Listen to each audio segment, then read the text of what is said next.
Hello everyone. जैसा कि आज आपके आईबी सिक्योरिटी असिस्टेंट का एग्ज़ाम था, जो कि पहली शिफ्ट का अभी तक एग्ज़ाम हो चुका है। और ये जो पहली शिफ्ट हुई थी आपकी 8:30 से आपकी हुई थी और 9:30 तक हुई थी। तो इसके बाद जो रिव्यूज़ और एनालिसिस जो बच्चों ने बताया है, उसके बेसिस पे आपको मैं जो क्वेश्चंस आए हैं उनको बताने जा रहा हूँ। तो आप इस वीडियो को बड़े ध्यान से देखना और आपकी जो एक्सपेक्टेड टॉपिक्स बनेंगे और उनसे आपको आगे के लिए तैयार होके जाना है। अगर आपने अभी इन टॉपिक्स का रिवीजन वगैरह नहीं किया हो तो और अच्छे से आप रिवीजन कर लें, जिससे आपको कोई दिक्कत नहीं होगी। अगर आप अच्छे से एनालिसिस देखोगे तो आपको पूरा अंदाजा हो जाएगा किस तरीके के क्वेश्चंस पूछे जा रहे हैं। तो सबसे पहले बात करते हैं आपकी मैथ में। देखो, मैथ में अभी जो क्वेश्चंस देखने को मिल रहे हैं, जो स्टूडेंट्स ने बताया है, वो पूरे पीवाईक्यू बेस्ड हैं और उन्हीं कंसेप्ट्स पे क्वेश्चंस पूछे जा रहे हैं। तो आपको बिल्कुल भी टेंशन नहीं लेनी है। आपके जो क्वेश्चंस बताए जा रहे हैं, अर्थमेटिक के क्वेश्चंस ज़्यादा आए हैं। मतलब एडवांस से सिर्फ 2 से 3 क्वेश्चंस बताए हैं। 2 से 3, किसी ने 3 से 4 ऐसे कर क्वेश्चंस बताए हैं। लेकिन एडवांस से जो क्वेश्चन आए हैं वो आपके मेंसुरेशन से क्वेश्चन अभी देखने को मिले, वो भी फॉर्मूला बेस्ड हैं। तो आपका एडवांस में ज़्यादा टेंशन नहीं लेनी है। और आपकी जो अर्थमेटिक से सबसे ज़्यादा क्वेश्चन आए हैं उसमें वही आपके simple interest, compound interest, profit loss, यहीं से क्वेश्चन ज़्यादा हैं। एवरेज के 2 क्वेश्चन बताएं और रेशियो प्रोपोर्शन से भी क्वेश्चन थे। इन्वेस्टमेंट से 2 क्वेश्चन थे। कुछ इस तरीके से मैथ बताया। मतलब अब मैथ आपका इजी ही बन रहा है, तो आपको बिल्कुल टेंशन नहीं लेनी है। मैथ को आप इजीली कर लोगे। अगर आपने थोड़ी भी आपके पीवाईक्यू बेस है, टीसीएस पैटर्न पे आपने प्रैक्टिस की है, तो उन्हीं कंसेप्ट पे बेस्ड है पूरा मैथ, तो इजीली आप कर लोगे। अगर आपने सिंपल भी मैथ पढ़ा है 15 से 16, तो वो कर लेगा।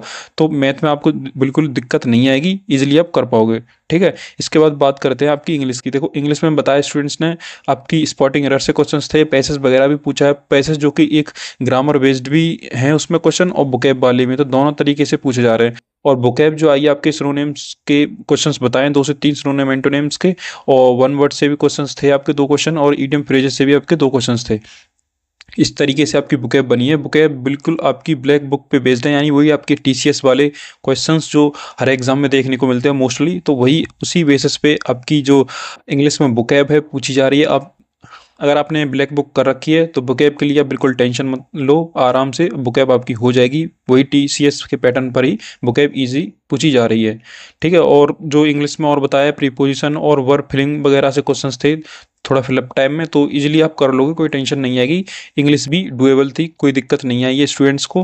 थोड़ा बहुत आपने अगर अच्छे से ग्रामर की है और बुकेब वगैरह आपने ब्लैक बुक से कर रखी है, तो आप कर लोगे, कोई टेंशन नहीं है। ठीक है। अब इसके बाद बात करते हैं आपकी रीजनिंग की। देखो, रीजनिंग जो बताया वहाँ से क्वेश्चंस आपके कोडिंग डिकोडिंग से क्वेश्चंस बताए स्टूडेंट्स ने। आपके अल्फ़ाबेट सीरीज से क्वेश्चन बताएं, एनालॉजी से क्वेश्चंस थे। वही पीवाईक्यू बेस्ड आपकी जो रीजनिंग पूछी जा रही है। सबसे बड़ी बात, जो स्टूडेंट डाउट में रहते हैं क्लॉक कैलेंडर करें या नहीं, तो देखो, आपके कैलेंडर से 2 क्वेश्चंस थे, एक क्लॉक से क्वेश्चंस था। तो ये आपको छोड़ के नहीं जाना। अगर आपने नहीं किया है तो इसे मस्ट है, आप करके जाइए। यहाँ से आगे की शिफ्ट्स में भी क्वेश्चन देखने को मिलेंगे, क्योंकि टीसीएस का एक है। अगर आज वो पैटर्न फॉलो हो रहा है तो वो रोज होगा, और सेकंड शिफ्ट में भी आएंगे, थर्ड में भी आएंगे, फोर्थ में भी। तो अगर आपकी जो भी आगे शिफ्ट है तो उन्हें क्लॉक कैलेंडर का रिवीजन करके जाएं। आपके क्लॉक कैलेंडर से पक्का क्वेश्चंस देखने को मिलेंगे। तो देखो, आपका जो मोस्ट एक्सपेक्टेड टॉपिक रहता है ब्लड रिलेशन, वहां से भी आपकी रीजनिंग में क्वेश्चंस पूछे गए हैं। तो आप ब्लड रिलेशन भी करके जाएं, और ब्लड रिलेशन के ज़्यादा टफ क्वेश्चंस नहीं बन रहे, इजी ही साइड में बताएं, तो आप कर लोगे। ठीक है। और बाकी आपकी नंबर सीरीज, लेटर सीरीज, यहाँ से भी क्वेश्चंस थे। यहाँ से थोड़ा मतलब 1-2 अच्छा क्वेश्चंस बताया, और कोडिंग डिकोडिंग से यहाँ से थोड़े अच्छे क्वेश्चन हैं। बस सिटिंग अरेंजमेंट से भी क्वेश्चन बताए हैं, इजी होते हैं। अगर आपने ये पहले किया है तो आपको कोई दिक्कत नहीं आएगी। इसमें ज़्यादा कंसेप्ट कुछ ऐसा होता नहीं है। आपने अगर प्रैक्टिस की है तो आप जल्दी कर लोगे सिटिंग अरेंजमेंट। तो रीजनिंग भी डुएबल थी। इसमें 19 से 20 क्वेश्चंस आप करके आ सकते हो। इजी बताइए स्टूडेंट ने, इसमें कोई दिक्कत नहीं आएगी। आपकी वही पीवाईक्यू बेस्ड टीसीएस पैटर्न पर ही आपकी रीजनिंग पूछी गई है। अब बात करते हैं आपकी जीके की, जो मोस्टली स्टूडेंट्स उम्मीद में रहते हैं कि जीके में क्या आया, क्योंकि सबसे ज़्यादा जीके ही परेशान करती है। जैसे कि अभी एसएससी में स्टूडेंट्स को परेशान किया, तो उसी तरीके से। लेकिन इसमें यहाँ पे इतनी परेशानी वाली कोई बात नहीं है। जो आपकी जीके है ज़्यादा टफ नहीं आई है, वही जो पैटर्न आपका बनता उसी तरीके से था। जैसे आपके जो जीके में क्वेश्चंस पूछे गए, सेंसस से क्वेश्चन पूछे गए हैं, आर्टिकल से भी क्वेश्चंस थे। कुछ ये आर्टिकल बताएं स्टूडेंट्स ने, 280, 73। और कोई स्टूडेंट्स और भी 1-2 आर्टिकल बता रहा था, तो थोड़ा वो इसी का राउंड थे, 74 कुछ उसमें ऐसे करके पूछा था। तो भी आर्टिकल आया हो, सबसे बड़ी बात है आपको आर्टिकल करके जाने हैं। आर्टिकल से एज ऑलवेज क्वेश्चन अभी भी बन रहे हैं। ठीक है। दूसरी बात, और आपकी मॉनेटरी पॉलिसीज, फिजिकल डेफिसिट्स वगैरह, यहाँ से भी क्वेश्चन आए। मॉनेटरी पॉलिसी, फिजिकल पॉलिसीज, इन्हें कर लो, इनके एलिमेंट्स कर लो। आप इजिली आप जो जीके में जो क्वेश्चंस इकोनॉमिक्स वगैरह से बन रहे हैं हो जाएंगे आपके। और हिस्ट्री की बात करते हैं, हिस्ट्री में स्टूडेंट्स ने बताया था ज़्यादातर क्वेश्चन एंशियंट से बने हैं, उसमें भी मौर्यन एम्पायर से पूछे गए क्वेश्चन हैं, कुछ एडमिनिस्ट्रेशन वगैरह से पूछा है।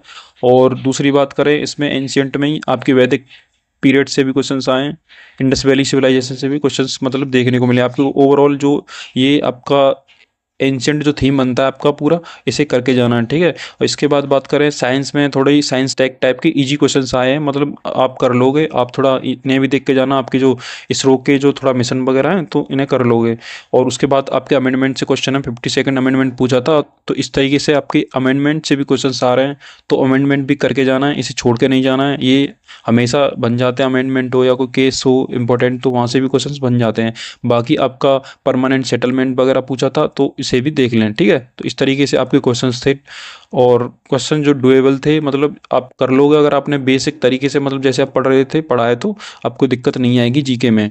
और इसके बाद बात करते हैं करंट अफेयर की। जो स्टूडेंट सबसे ज़्यादा परेशान रहते हैं करंट अफेयर के लिए कि कितनी कहाँ से पूछी जा रही है, क्योंकि ऐसा होता है करंट अफेयर में स्टूडेंट्स का कि अगर उन्होंने ज़्यादा ओल्ड कर ली हो तो फिर दिक्कत आ जाती है। अगर रिसेंट वाली करंट पूछ लें या रिसेंट कर लियो पिछले 6 महीने की, थोड़ा पुरानी पूछ रही तो दिक्कत आ जाए। इसमें 20 क्वेश्चन आते हैं जो कि बहुत वैल्यू रखते हैं आपके कट ऑफ में, तो इसीलिए आप इसे इग्नोर नहीं कर सकते। आप करंट अफेयर आपने अगर सही तरीके से किए तो आपको दिक्कत नहीं आएगी। इसमें करंट अफेयर जो स्टूडेंट्स ने बताई है आपके जो लास्ट 1 ईयर की आ रही है, यानी वही आपकी लास्ट के, अगर देखो आप जून जुलाई से देख लो, ठीक है, जून जुलाई से 2024 से, और यहाँ जून जुलाई तक ही ऐसी करंट अफेयर पूछी गई है, स्टूडेंट्स ने बताया है।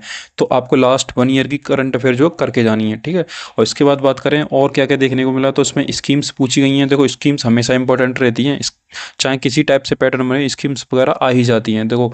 और अपॉइंटमेंट्स आई हैं, और अवार्ड से क्वेश्चन पूछे हैं। देखो यहाँ दोनों आपकी अवार्ड्स एंड स्कीम्स वाले जो क्वेश्चंस हैं, ये वही सब क्वेश्चंस देखने को मिल रहे हैं। तो इनके लिए मैंने अपने चैनल पे एक मैराथन कराई है 30 मिनट की, वहाँ से कर जाना, आपके डेफिनेटली वहीं से क्वेश्चंस देखने को मिलेंगे जो भी आपके बन सकते हैं स्पोर्ट्स अवार्ड्स, और जो भी स्पोर्ट्स से भी क्वेश्चन बन सकते हैं तो आपके वहीं से बनेंगे, आप इजिली कर लोगे, ठीक है। स्कीम्स वाली और अवार्ड्स वाली अलग हैं, ठीक है, इन्हें कर लेना। और इसके बाद क्वेश्चन अपॉइंटमेंट से आए, जो इंपॉर्टेंट अपॉइंटमेंट होती है उन्हें भी करके जाना, यहाँ से क्वेश्चंस बन जाते हैं। और देखो मोस्ट एक्सपेक्टेड टॉपिक जो एक्सरसाइज, मतलब एक अच्छा थीम होता है, यहाँ से भी क्वेश्चन पूछे जाते हैं। डिफेंस एक्सरसाइज होती हैं आपकी, टाइगर ट्रम्प पूछी थी, खंजर पूछी थी, ये एक्सरसाइज करके पूछी है, ठीक है।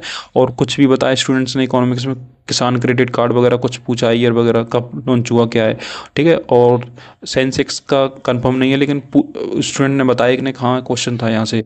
और जो आपकी करंट अफेयर रही है, मतलब करंट अफेयर तो ऐसा तुमने पढ़ी है तो ईजी है, नहीं पढ़ी तो टफ ही है। तो इसका ऐसा हो सकता है person to person, student to student vary कर सकती है। लेकिन आपकी जो करंट अफेयर है स्टूडेंट्स ने फिर भी जो ओवरऑल बताया है उनको थोड़ा मतलब मॉडरेट या टफ साइड में ही लगी है, लिटिल टफ साइड, ठीक है। तो ये तो था आपका करंट अफेयर का। तो इस तरीके से ज़्यादातर क्वेश्चन जो सेक्शंस थे डुएबल थे। जैसा कि हम मैथ में बात करें, मैथ में आप 15 से 16 ईजिली कर सकते थे, मतलब आप सिंपल कंसेप्ट भी पढ़ रखे हैं। और इंग्लिश भी डुएबल थी, यहाँ भी आप 18 से 20 क्वेश्चन कर सकते थे। रीजनिंग में 19 से 20 ईजिली हो जाते। और जीके में स्टूडेंट्स ने बताया, अब तो अपनी तैयारी के ऊपर होता है, सबका अलग अलग अपना ओपिनियन होता है, लेकिन जीके भी डुएबल थी, ज़्यादा दिक्कत नहीं आएगी, आप इसमें भी कर लोगे। 15 से 16 क्वेश्चंस कर सकते हो अगर आपने अच्छे से पढ़ाई की है तो, ठीक है। आपको फैक्ट्स वगैरह अच्छे से याद है तो उसी तरह की जीके पूछी गई है। करंट अफेयर में अगर आपने पढ़ी है लास्ट ईयर की अच्छे से, तो उसमें भी आप मतलब करके आ जाओ करंट अफेयर। अब ऐसे ही है, इसमें तो 10 भी हो सकता है, 12 भी अटैम्प्ट हो सकता है, इसी तरीके से, ठीक है। तो ये था आपके पूरा फर्स्ट शिफ्ट का एनालिसिस। अगर आपको कोई डाउट है तो कमेंट सेक्शन में पूछें, बाकी चैनल को सब्सक्राइब कर लें, क्योंकि जो आगे की शिफ्ट वगैरह होंगी, आगे का एनालिसिस या कोई भी वैल्यू एडिशन कराना होगा इसी चैनल पे मिलेगा, तो सब्सक्राइब कर लें, जिससे मुझे भी पता चले हाँ ये हेल्पफुल है आपके लिए वीडियो, ठीक है।